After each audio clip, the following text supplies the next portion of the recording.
Potential Tropical Cyclone 16.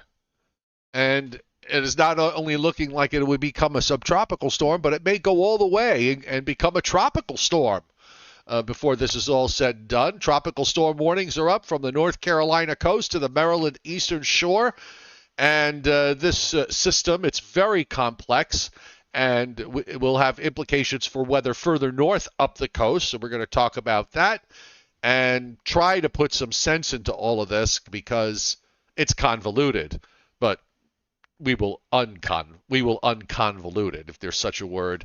If there's not, there should be. Right here on tonight's Joe and Joe Weather Show, which is brought to you by Omni True Value Hardware at 1226 North Wellwood Avenue in West Babylon. Oh, I didn't know that was my cue. Yes. You always need to be on your toes with me, Joe Rayo.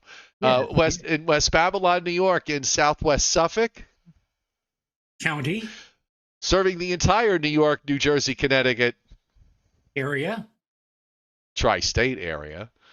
With mulch, topsoil, sand, salt this coming winter, and of course, if there's a storm about, you want to make sure your house is going to stand up to it. And they've got the hardware to help you. 631-756-1125 is the telephone number. Nowhere can you find better prices. The website is OmniTrueValue.com. And Tempest by Weatherflow. Get the revolutionary Tempest weather system, and you too can join the fastest growing observing weather network on the planet. The link is pinned to the top of the chat board, the referral link, and it's also on the descriptor to this video. And if you decide that this is for you, or maybe there are other weather gadgets and gizmos in smart weather fashion that you might be interested in, then use the coupon code I want a weather station. And if you do, for a limited time only, I don't know if there are many days left in this. If you do, you get $40 off. Correct. Now, once that expires, you get the 10% off. So yes. Just to be clear, I have to look up when the expiration date to all of that is. Okay, so I'm on the right tonight. You're on the left, so I have to fix that. All right, there you go. So now you're in your position. I'm in my position. And all right, so we have a potential tropical cyclone 16, which we can call pre-tropical, because by 72 hours they already have it post-tropical, and it hasn't even formed yet in terms of a tropical system. Isn't that amazing? I mean, that's crazy. And part of the reason that things changed, the forecast changed so dramatically. And how many times have I said on this show that you never really will have any good idea as to what is going to happen from any kind of disturbance until you get within at least 72 hours. Anything beyond 72 hours, even for the most super duper of all computers, it's guesswork. But once you get within 72 hours, most of the model guidance should be pretty much on target. And yet we've been saying all of this week, Joe, we're talking about this even before the darn thing even began developing. Now it's finally developing. Now it's finally showing signs of form. And you just pointed out it may become a tropical storm. It's a pre-tropical storm now, or tropical cyclone. Right. Potential tropical cyclone. And within 72 hours, it'll be post-tropical. A post-tropical cyclone. Right, I know, and they're just always in a rush to get rid of it. So we'll look. I think this goes to a point that you or I were discussing right before we went on the air. This is going to, because of how the Weather Service works, and I'm not saying this as a form of criticism, but perhaps a little bit of I don't know, it's just an idea in my head.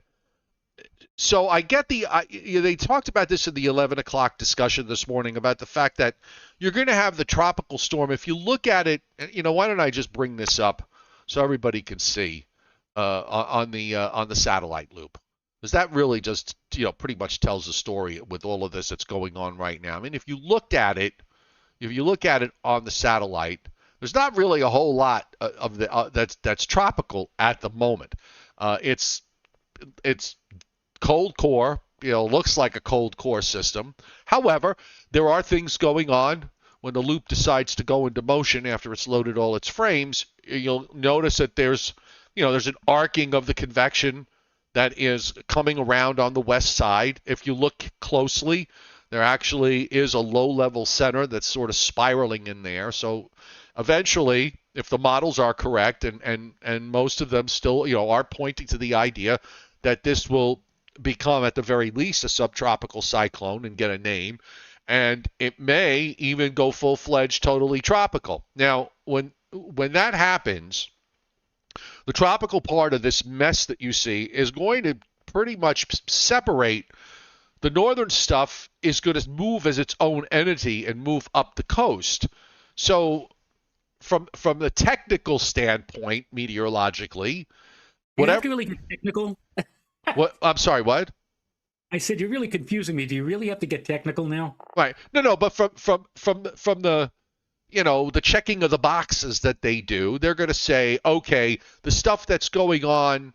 We've got a tropical storm that's sitting south of the North Carolina coast. We've got weather that's going to be going on at the same time from Delaware on up into southern New England. The stuff they're looking at it, they're going to say, well, that's not part of the tropical storm, so we're not going to put tropical storm warnings up. But on the other hand, the way the synoptic setup is here, that you're going to be experiencing gales probably all the way up into southern New England for at least a period of time. So somebody's standing around saying, well, how come they don't have tropical storm warnings when we're experiencing tropical storm force winds, which was what tropical storm warnings are. It's gale force winds and storm force winds. So they're going to, I don't know, they're just going to make this is going to be very confusing to communicate. The bottom line is that this complex system that we're looking at here is going to be impacting weather up the coast, up into southern New England and southeastern New England and the lower Hudson Valley and Long Island and New Jersey and eastern Pennsylvania and Delaware and Maryland, regardless of what the system does in terms of where the center goes. So, as I said last night, if this was just going to remain as a extratropical or a cold core low pressure system, you'd see your local TV weather forecaster say, well, looks like it's going to be a rainy weekend. But as soon as the storm went they would be talking about it maybe in terms of a nor'easter, I suppose. Well, yeah, but once it gets a name, then it's going to immediately zoom right up to the top of the news or close to the top of the news, unless there's something right. Well, that's really. You know what, Joe? That's what they do. It's marketing. You can always turn. You can do what I do. Just turn the TV off. Really, I mean, just turn the TV off. What? I mean, you really don't need to see what they're doing. You know full well what's going on. Am I right? Absolutely. So why why even expose? How shall I put it in 2023 terms? Why should you expose yourself to all that negative energy? Really? Why don't you then? Here's another question. Then why even bother getting out of bed? Oh well, I mean, I got pull it over your. In fact, that actually happened not today, but a few days ago. I slept until like 9 a.m. and the executive producer said, do you plan to get up? And I said, no, I'm planning to stay here all day, and just rolled over. And that was that. But eventually I did get up. You have to get up. You have to get up. All right. Have to. Well, welcome to everybody on the chat board, because they've all gotten up for tonight's Joe and Joe Weather Show. We love to see the chat board active and with conversation. Welcome to those of you who are watching in the background, you lurkers out there. We like having you too. Subscribe to my YouTube channel, because you will not then miss a single Joe and Joe Weather Show, which is on Sunday through Thursday at 7:35 p.m. Now, we will announce ahead of time. We will have a show tomorrow night at 7:35 p.m. So just mark it down. There will be a Joe and Joe Weather Show tomorrow night. There will probably be a show on Saturday, although Joe and I have yet to decide the time on that. So we will decide that tomorrow and try to pick a time. Why don't you put it on? Why don't you make a vote or a pool on the chat board. Which do you All prefer? Do you right. Well, prefer a midday show, an evening all show, right. or Well, what's more convenient? What's more convenient for our audience? We think of our audience, Joe. we do. I personally, I personally would, if you gave it up to me, I'd say let's do a Saturday show at 3 a.m. Let's Yeah, see how many no. people show Well, up I'm at going to 3 tell you right a.m. now, I don't care what a vote is to go and do a show at 3 a.m. Unless the world's coming to an end, I ain't doing it. You know what? Okay. I can't do poll. They took away the poll option. They don't have that poll thing anymore here on as an option for my channel. Let me just take one. I don't think it's here. Let's see. Is it there? No. Well, No. look, we've got 179. We have 179 people watching right now. So right at this moment in time, and we don't even have to get an official count. We could just see what pops up more often than not. What's the time of choice? But if I were to say right now, all of you on the chat board, Saturday, what would you prefer to have and put a time down for a show? Do you want noon, 1, 2, our regular 7:30, 5 time frame on Saturday? Well, it's up to you. Alan Rupa is the first one to come in with 12 noon All on right. Saturday. Okay. I mean, I don't have a problem with either one. And Alan, I did get your email this morning, and I did respond to you back. I had my hands full today. Actually, I don't know if you can see it, but I'm still covered in some. I painted myself almost as much as I stained myself almost as much as I stained my deck.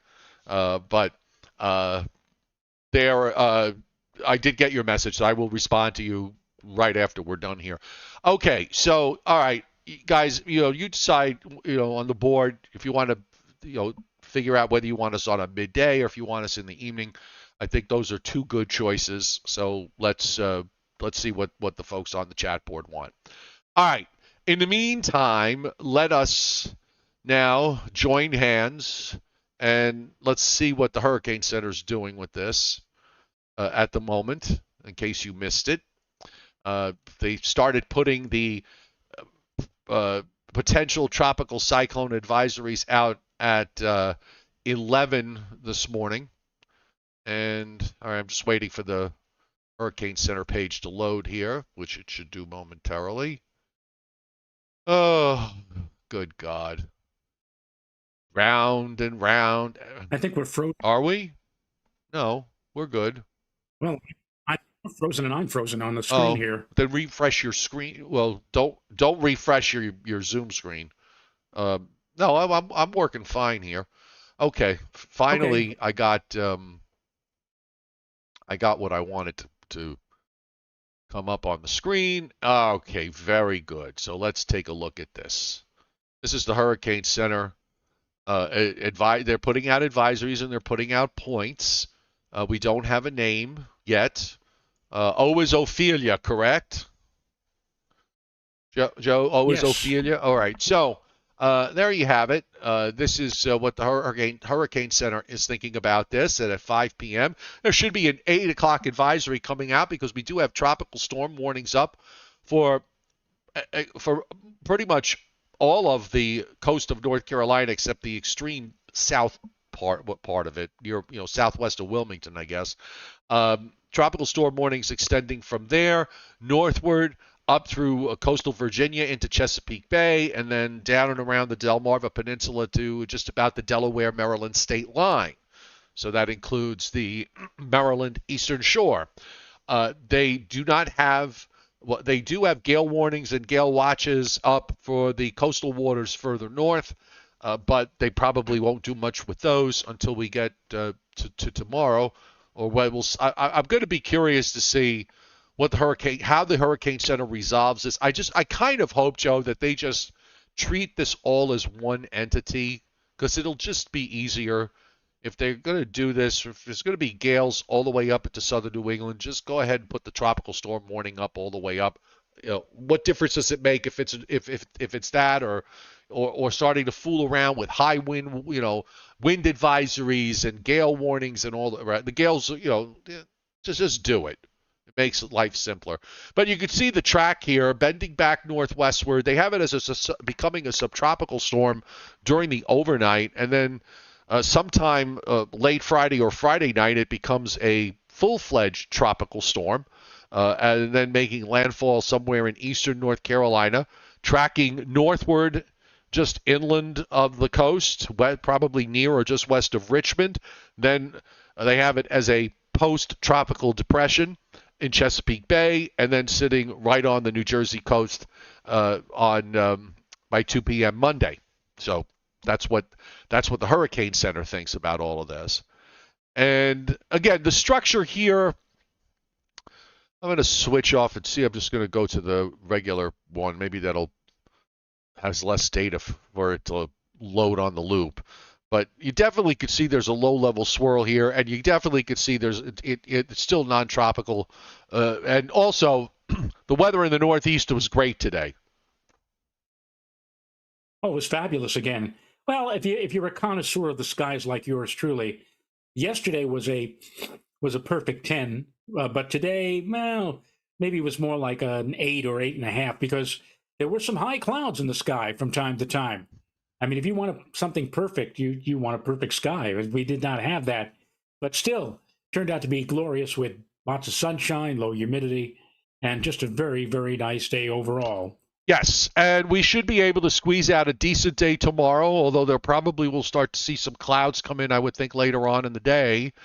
And then we start playing the game with the overnight. But why don't we just run through what's going on right now, and then we can come back to what the models are doing. So here's the radar tonight, which is just absolutely free and clear until you get down into Georgia, into southeast Georgia, where we've got a couple of downpours and a thunderstorm or two. We've got some thunderstorms on parts of central and south Florida, some around the Tampa area, some others around Miami, and others near the Keys.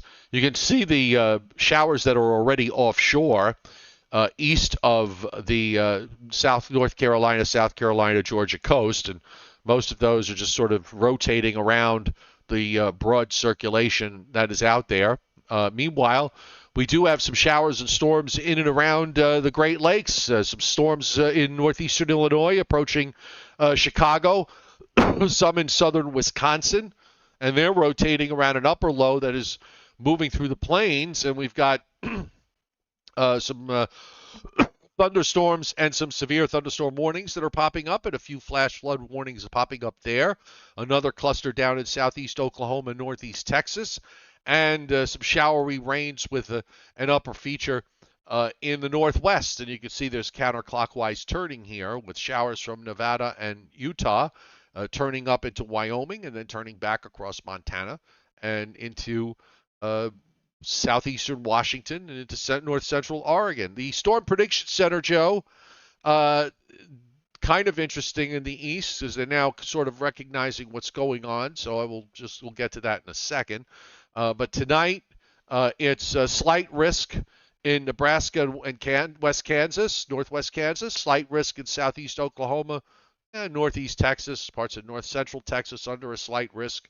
Otherwise, nothing throughout much of the east except for coastal Carolinas down to Florida. Now tomorrow into Saturday morning, they have added a marginal to slight risk for eastern North Carolina and a marginal risk going inland into southeastern Virginia and a little further east into North Carolina.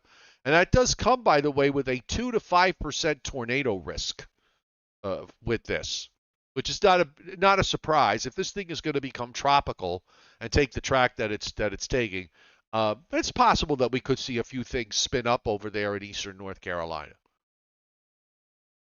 Yes, no question about that. Tropical tornadic activity definitely something to be considered, especially with a storm that is evolving. In fact, severe weather is the benchmark of an intensifying storm, and we may be seeing that. However short-lived that's going to be, because once it moves inland, it'll start losing some of its punch. So, but for the short time that it's out over the water, and while it's still intensifying, yeah, there could be some significant thunderbusters. I still think, there. by the way, this does have a fair chance to become a high-end tropical storm, in my opinion. Well, if you look at some of the global models, they bring down the barometric pressure into the like 990s very quickly. So yeah, it could very well turn out to be more than just a tropical storm, but maybe a very significant tropical storm. Maybe, especially the way the isobars are tightening up a bit. It just may be 50 mile per hour plus winds near Yeah. the center before makes Tom landfall. Fox on the chat board says, what I guess what WHT? I don't know if that's an acronym for something. I'm going to assume that you're saying why are they calling it a cyclone? Are not cyclones developed in the Pacific Ocean and hurricanes come to life in the Atlantic Basin?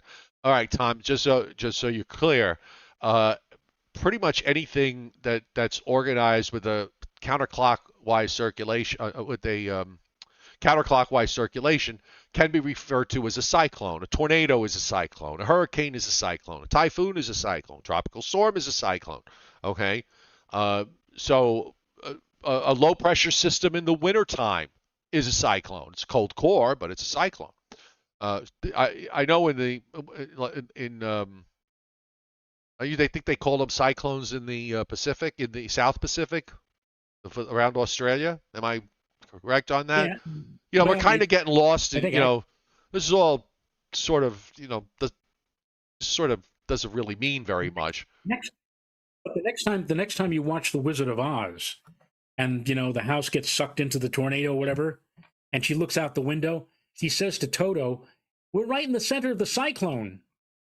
And I think she said that because back then you really weren't supposed to bandy the word tornado about too freely, because I don't know, there was something about the National Weather Service not even being allowed back then to issue warnings or advisories for tornadoes because, ooh, that's a dreaded thing or All right. whatever. So Frank Garr hits the tip jar. Thanks, Frank. I enjoy the show, your expert analysis every day for the past 4 years and counting. Thank you very much for your generous tip jar hit.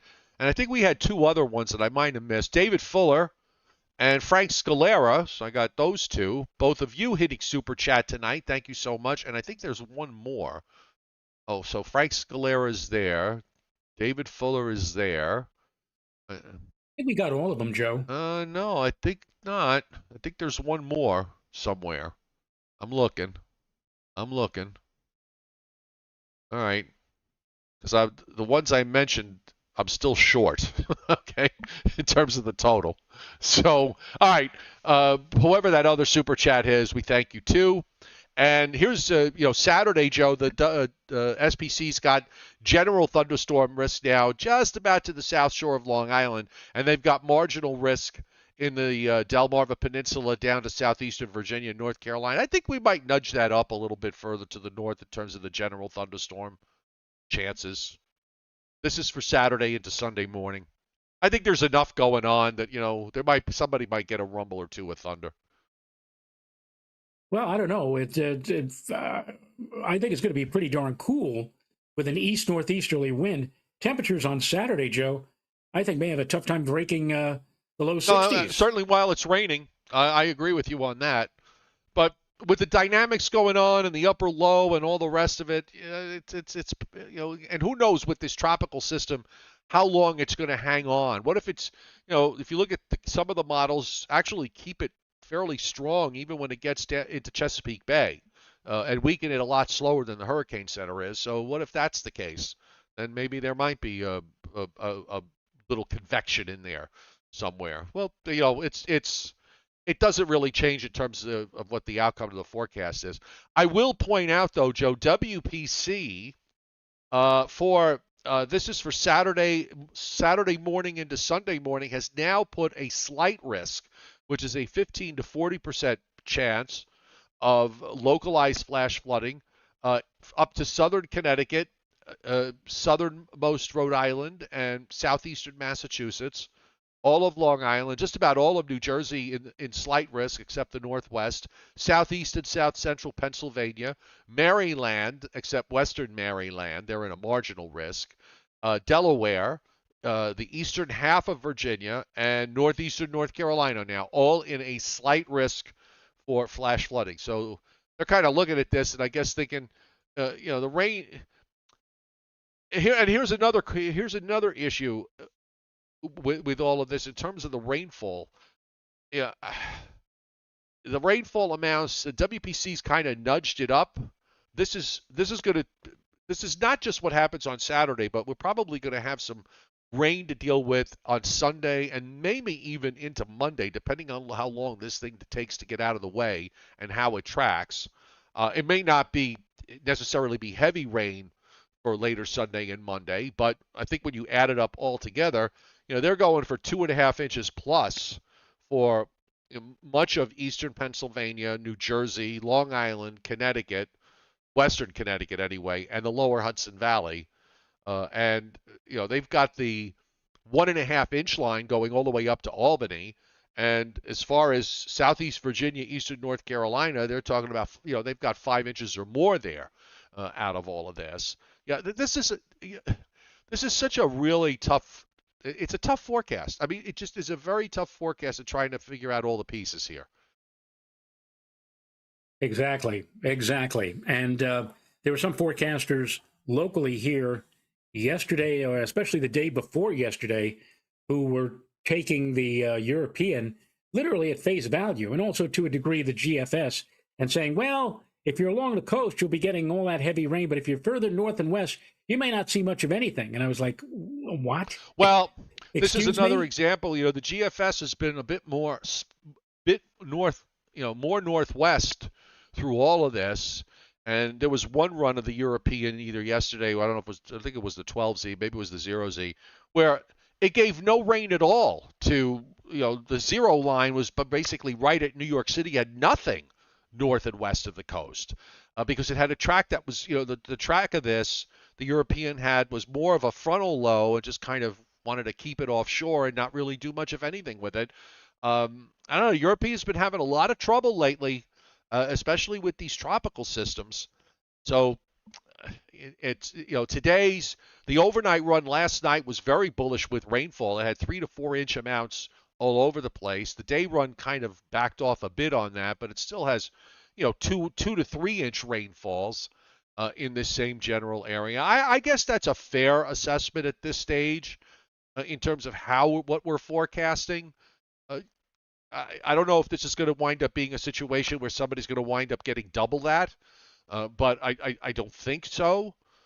And the other thing is one positive through all of this is the fact that this is not unless it were to strengthen to a minimal hurricane at the last minute before it makes landfall, where there's an actual core. Okay, uh, that's usually when you get those really torrential rains and those ridiculous rainfall amounts. Uh, Right, if it right. doesn't do that, yeah, you're going to have there's going to be a lot of tropical moisture, and we're probably going to get a fairly sizable amount of rainfall for somebody, but whether it goes to the point where we would consider it extreme, I'm thinking right now that probably won't be the case. I'm cautious about that point of view because things could change, but that's sort of where my head is at with this. Okay, well, it's nice to know your head is keeping It's an eye attached. on this potential system. Yeah. Well, we should also mention, by the way, up and down the Mississippi Valley, we're seeing sizable rainfall amounts the next 7 days of inch and a half to some places 2 to 3 inches plus, running up through the Mississippi and Missouri River Valley and going back up across the northern plains. And also quite a bit of rain coming into the Pacific Northwest, several to many inches as the Pacific the non-tropical storms and weather systems in the Pacific seem to be revving up. Let's see if the 8 o'clock advisory is up because it should be. We'll give this a refresh and see what it tells us. And at 8 o'clock, Joe, it's at 29.5, 75.6, carrying 35-mile-an-hour winds moving north at 7. We should point out, by the way, that the center could be just about anywhere. So, where that center is initialized could have has a meaningful impact on what the models do with it. And this is a variable at this point until it gets really that low gets going. They're sort of guessing as where the center is. I would agree.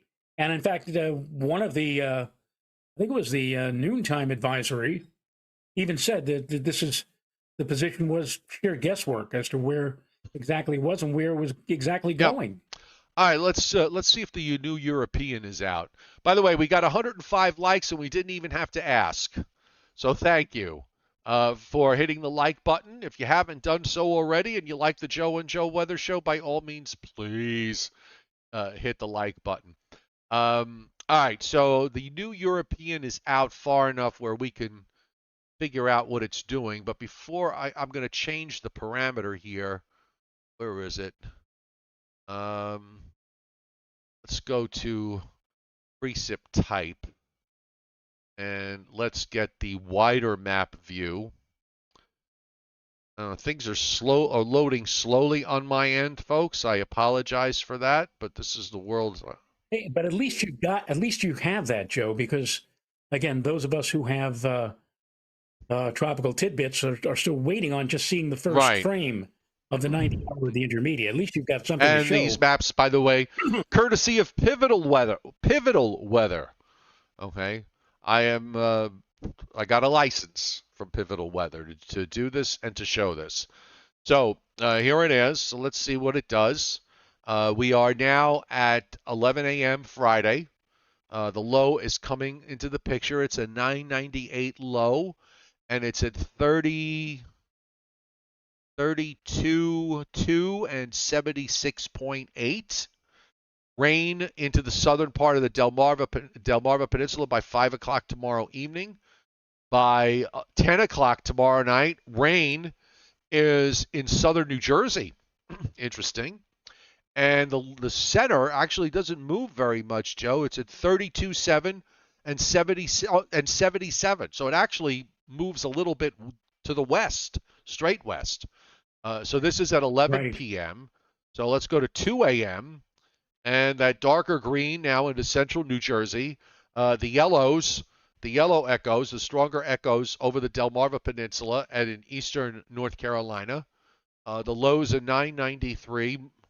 It's kind of wobbling its way northward. Now it's at 92 by 12Z Saturday. They got a 994 low. So that would kind of say that it's, mid to high level tropical storm at 34.7 and 34.8 actually at 76.5. And you'll see the rain is now in the Hudson Valley, into southwestern Connecticut. I'm talking about the darker greens because that's the more meaningful rain, and over central and eastern Long Island, at least the way the European sees it.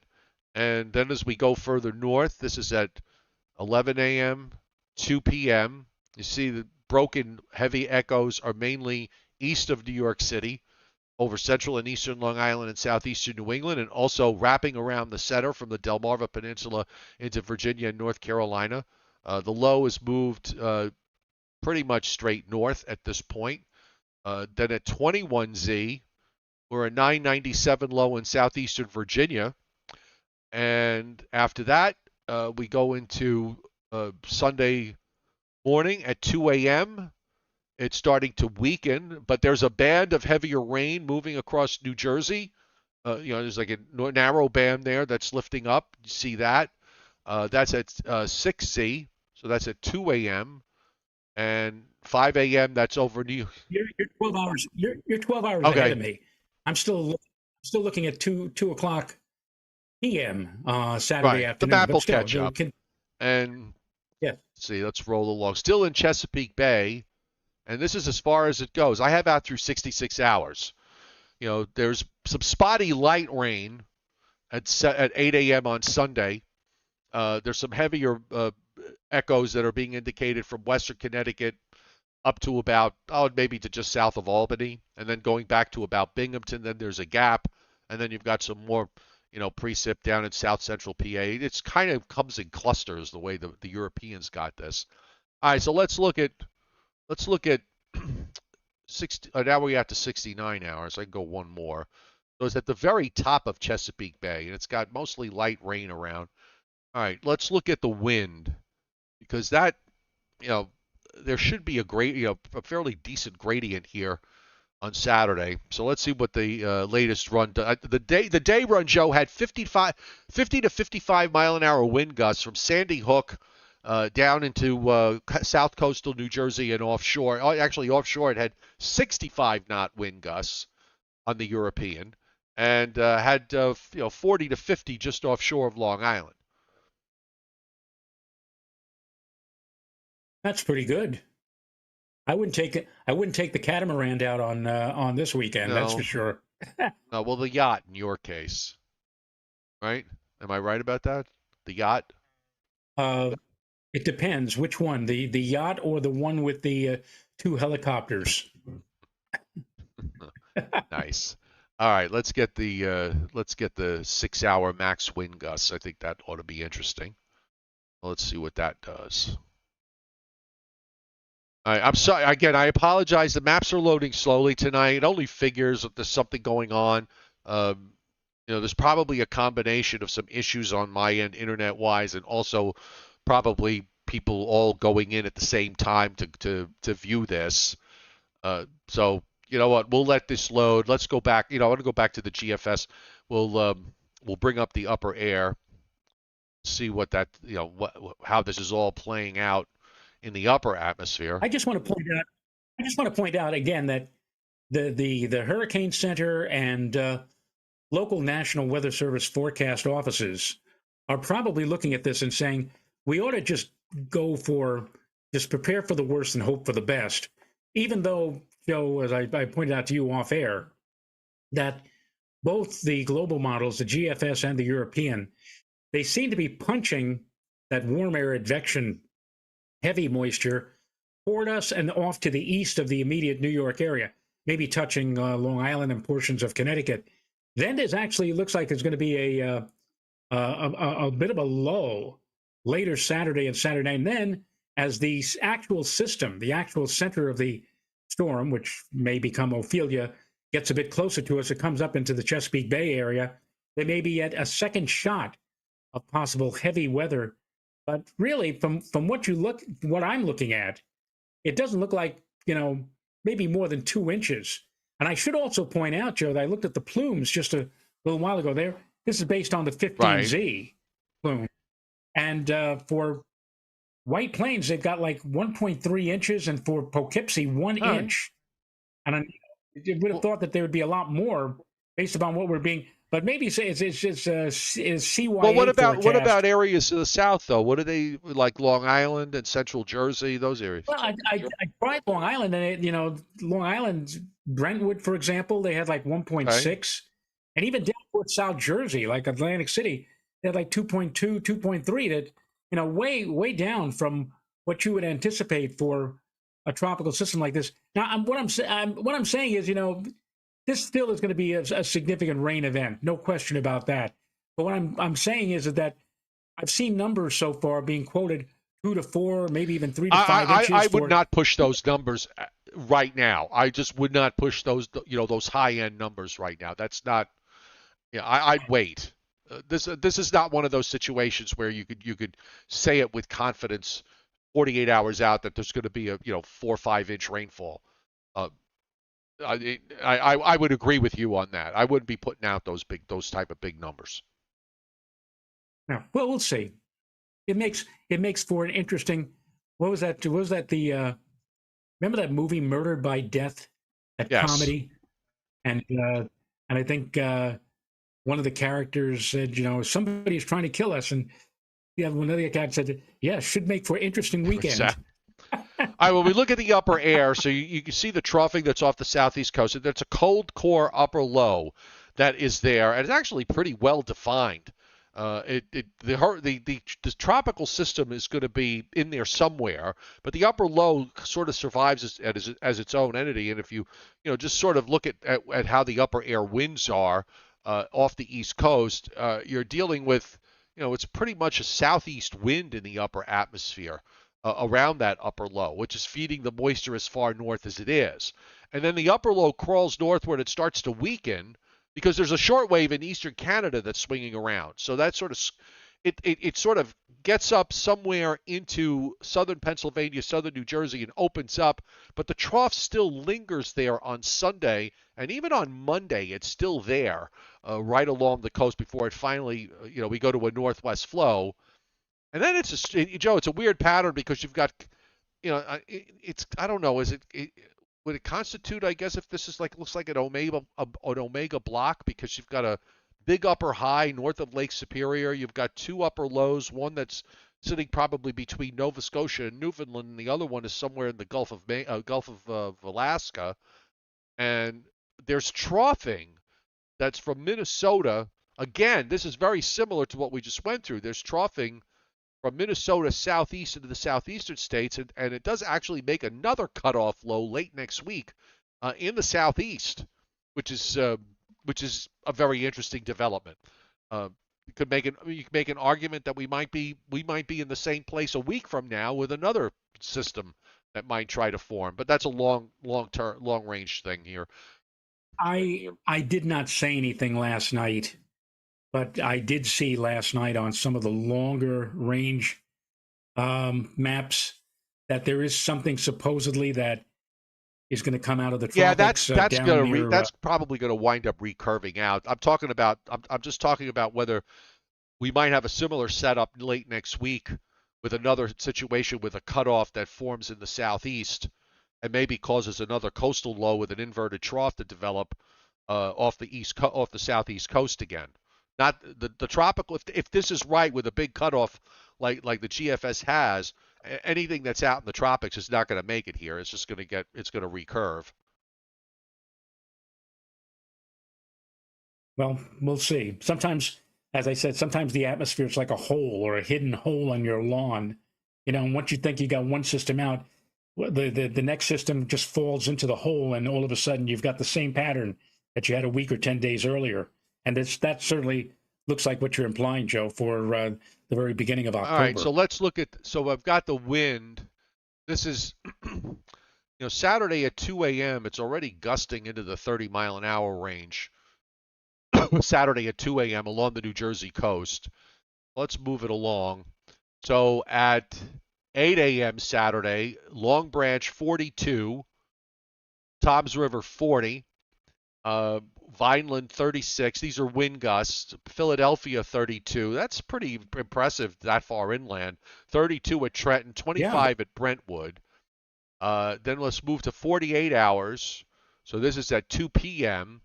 45 at Long Branch and Toms River, 44 at Vineland, 49 at Wilmington, 46 in Philadelphia, 45 in Dover. Yonkers 30. New York City 34, Brentwood 33, but just right along the South Shore, say on Fire Island, I got the cursor over Fire Island, and it's like 40 to 45 in gusts. And on the New Jersey shore, south of Toms River, down toward Atlantic City, I mean, your gusts are in the 60s there, according to the European. And at 8 p.m., 49 at Long Branch, 48 at Toms River, 42 at Philadelphia, 39 at Trenton, 35 at Yonkers, 39 in New York City, 36 in Brentwood, and 56, Joe, at 2 a.m. Sunday morning. 56-mile-an-hour wind gust at Long Branch, and east of Sandy Hook, right offshore Sandy Hook, down to about Atlantic City, it's 60 to 65-mile-an-hour wind gusts, and along the south shore of Long Island, it gusts into the 50 along the south shore during early Sunday morning. So I know we're kind of fixated on the rain because that's been a bigger problem this summer, but regardless of the rain, even if we wind up getting less rain, the coastal areas from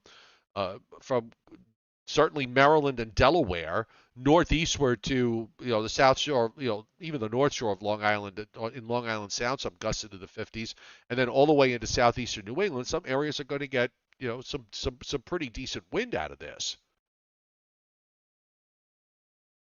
Now on the chat board, Joe, we have an interesting question from one of our favorite lurkers, namely the chairman, Scott Briller. Says, can you please explain the difference between a gale warning and a high wind warning? Now, I know a gale warning, I know that when winds top at 34 knots or higher, or 39 miles per hour or higher, That's a gale Right. warning. That's for winds above 34 knots or 39 miles an hour. I just checked to see the definition of a high wind 50. warning, and no, believe it or not, they say sustained strong winds with even stronger gusts that are Right. happening. If you are driving, keep both hands on the wheel Okay. and slow down. Yes. And now, but they say, now this is the key: National Weather Service forecast offices issue this product based on local criteria. So if you live in one part of the, let's say, Northeast, you may have 50-mile-an-hour winds for a high wind warning, but other parts of the Northeast or even further down into the middle Atlantic or Southeast, it may be only 35 or 40 miles an hour that they issue a high wind warning. Again, it is all based upon the criteria, the local criteria of the Weather Service forecast office Well, that issues the high I wind. mean, I can tell you here in North Georgia, it's I think it's 25 to 30 for a high wind warning, or certainly a wind advisory. Because I've had wind advisories Right. here, and I'm looking at it, and the wind criteria here is lower for a wind advisory and for a high wind warning than it is up in the Northeast. And speaking of which, by the way, I pulled up a little further south in the Mid-Atlantic states to see some of the winds there, and you can see in Chesapeake Bay. I mean, it's like 50 to 60 all the way up and down Chesapeake Bay. This is at 8 o'clock Saturday morning. Salisbury 45. I don't know where Lexington Park, Virginia is, but they're 43. Annapolis 41. Washington, D.C. gusting to 33. Laurel at 35. Baltimore at 33. Just going to go a little further. The inland winds are interesting because the wind gusts over 30 to 40 miles per hour or higher go all the way back into western Virginia. Harrisonburg, on the European anyway, at 2 p.m. Saturday is at 40 mile an hour gusts. And you can see the yellow patches there in Delaware Bay and in Chesapeake Bay. That's all 60 mile an hour wind gusts there. And let me see if these numbers get a little higher. It's pretty much where the peak is. And I'll go a little further south. Let's go to, I don't know if this is going to pick up eastern North Carolina. I'm using the local maps here that are really tight, which you can't get those unless you pay for it. Okay, just so you know. They got free stuff there, but a lot of the super local stuff, which is actually quite useful. All right, so this does have coastal North Carolina. So I'm just backing it up to when the tropical storm would be closer. But they're already gusting to over 40 miles an hour as early as tomorrow evening. Let's see, 2 a.m., 8 p.m. All right, this is 2 p.m. 2 p.m. Friday, Wilmington at 35, Jacksonville, North Carolina at 30, Greenville, North Carolina at 34, Virginia Beach at 39. Oh, come on. I did not turn that on. Stop looping. 44. Okay, so Virginia Beach at 2 a.m. Saturday, 55, gust of 55. Greenville, 43. Jacksonville, 44.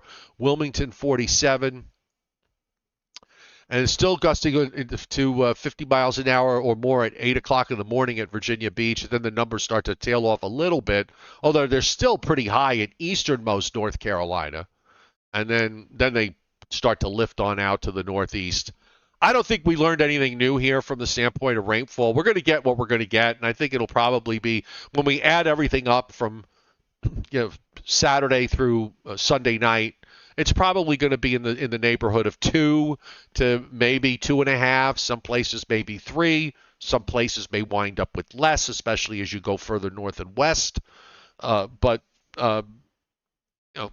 if we got to adjust upward, we'll adjust upward. I think we'll need to see more from that standpoint in terms of more guidance regarding whether the amounts are going to be something more than just a few inches.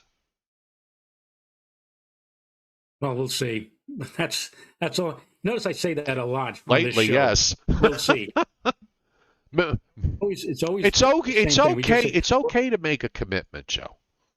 I mean, it's like the old days when we'd look at everything and we weren't satisfied, and we'd look at each other and we'd say, okay, well, let's wait till the next run. Well, I do have Maybe that'll. the 18Z hurricane tracking model map forecasts, and all right. Unlike Lee, if you remember how tightly clustered they were, Joe, these are not tightly clustered. I mean, you do have a bunch of them that go into North Carolina, but look how far. Most of the hurricane tracking models track it pretty far northwest inland before they turn it around and turn it sharply eastward, moving it across central whatever surviving center is, across central and South Jersey, and then off the Jersey coast.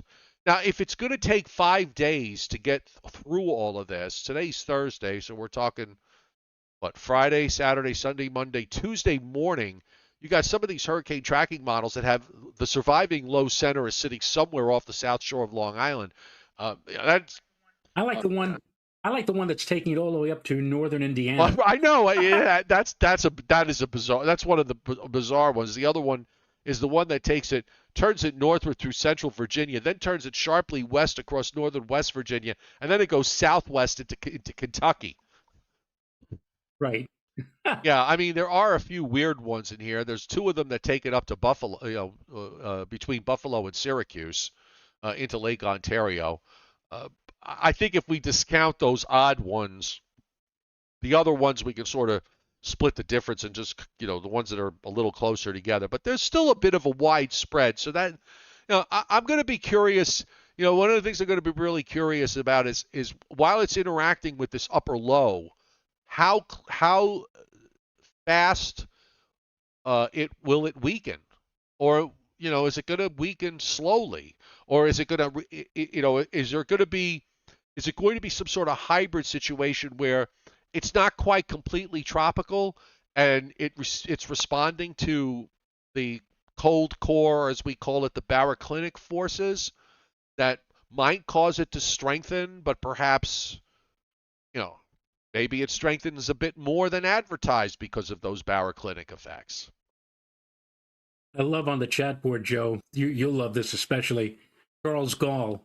He's making reference to one of the hurricane tracks. He said it goes clear to Cincinnati. Yes.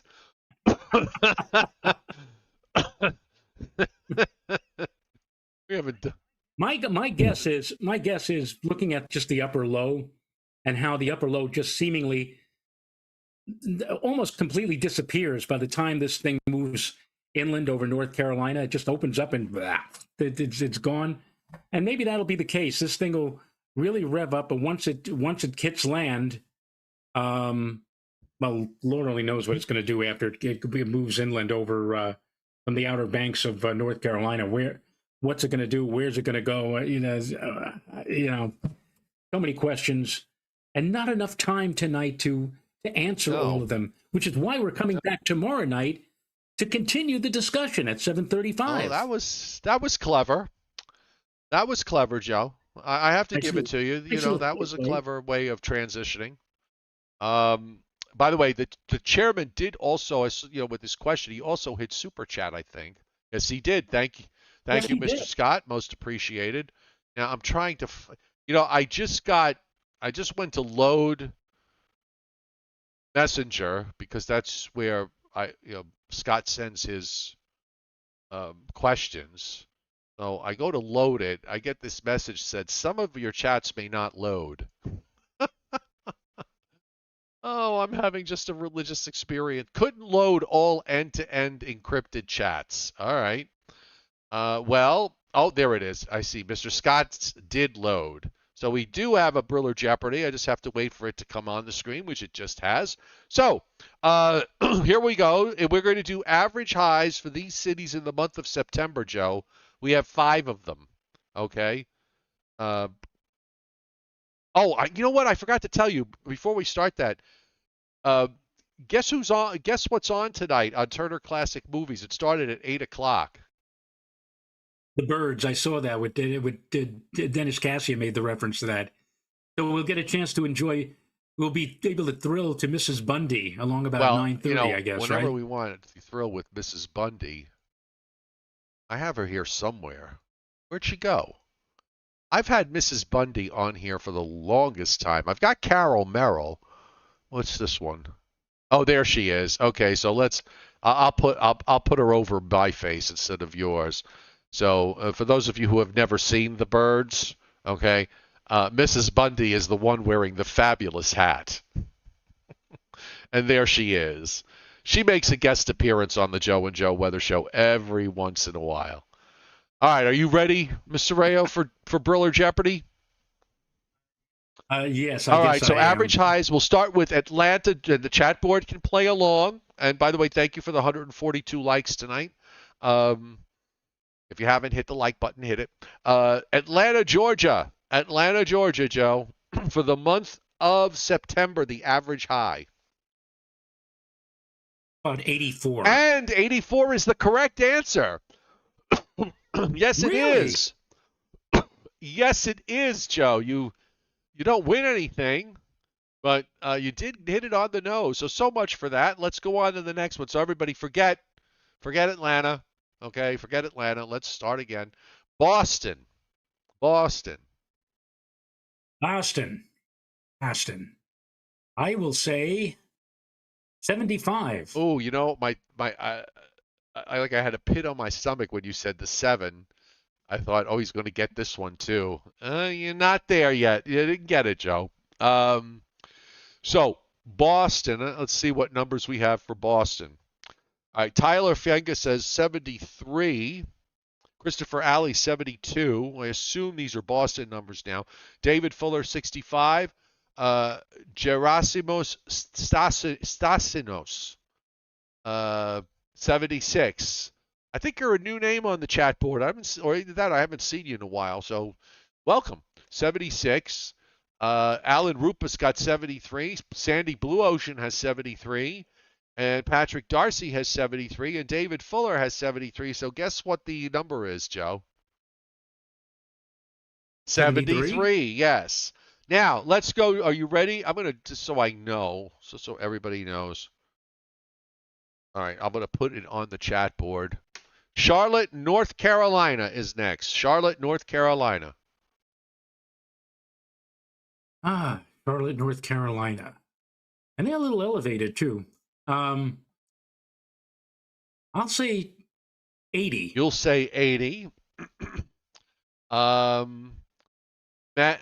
I listen to Charlotte, North Carolina sometimes on the radio, WBT out of Charlotte. Booms in late at night. Tyler Fengus is 78. David Fuller 79. 81 for Carol DeCara. 83 for Matthew Howe. 83 for Steve LaPointe. And the answer is 83, Joe. 83. Okay, now next is Buffalo, New York. Buffalo, New York. Buffalo. Buffalo. How about 74? You say 74. Latex Dreams has 78. I don't know if he's still on Charlotte. 72 for Tyler Fienga. And Chris Alley says 72. John Sachs 77 says 65. Matthew Howe 73. Maggie P says 77. And guess what? She got it. Maggie P 77. Really? It's that warm in Buffalo? September? Wow. Okay, and the last one tonight is Dallas, not Fort Worth, Dallas. We just write it down. Dallas, Texas. And all right, so Dallas, Texas, Joe. Dallas, Texas. 89. 89. Is that correct? Let's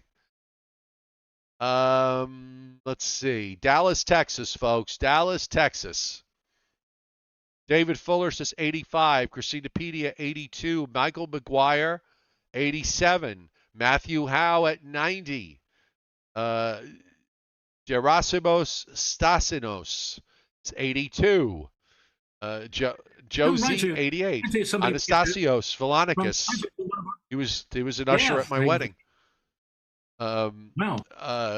Miss Fallerite at 86. Tom Fox at 93. Joe, what did you say? 89. So if the mountain climber on The Price is Right and the music would go to see how many degrees you missed it by, it would be la-dee-doo, 1. You missed it by 1. But Matthew Howe got it, Wow. 90. 90 degrees for the average high for the month of September in the great Amazing. city of Dallas. Yes. Any final thoughts? None. Hopefully, we'll be less confused tomorrow night. Maybe we'll be able. Maybe the NAM will save the day. Well, I got to give David Fuller credit. He hit the tip jar twice on Monday, 3 times last night, and he's hit it again tonight. So thank you, David Fuller. We also want to thank Frank Scalera, Frank R., and of course, the chairman for not only hitting the tip jar, but also providing us with all these wonderful Briller Jeopardy questions. And there might be 1 or 2 that hit early that I can't see. So if there is, thank you very much for hitting the tip jar. And I don't have any parting thoughts either. No real rants. We'll just, we're just going to hang in a bit of limbo. At the end of maybe they'll bring back the LFM, yes. Joe. No, you know what, Joe? At the end of the day, we got to wait for this thing to do what it's going to do in terms of making a transition from a non-tropical to maybe to a subtropical, and then perhaps to a full-fledged tropical storm, to really get a good handle on what's going to happen in terms of rainfall. I think the wind is going to happen regardless, because the gradient is going to be tight, regardless of whether it's tropical, subtropical, or non-tropical. So that part of the equation is probably easy. Easier. The rainfall is more problematic, and we may have a better handle on it tomorrow. With the rain band set up, that's basically the story. And in the end, and we won't know that till the radar does it for us. All right, the Joe and Joe Weather Show, brought to you every night by Tempest by WeatherFlow. Get the revolutionary Tempest weather system. Join the fastest growing observing weather network on the planet. The link is pinned to the top of the chat board. It's also on the descriptor to this video. And you can use the coupon code I Want a Weather Station. And for a limited time only, you will get $40. $40 off. Yes, amazing. But that is for a limited time, and then it just goes back to 10% off, which ain't shabby. And Omni True Value Hardware at 1226 North Wellwood Avenue in West Babylon, New York. A good place to go in case you need to get batteries, flashlights. Make sure your generator's working, just in case. 631-756-1125 for the best prices in town. The website is OmniTrueValue.com. All right, so tomorrow night, 7:35, and tomorrow night we'll let you know what time we're going to be on for Saturday. All right?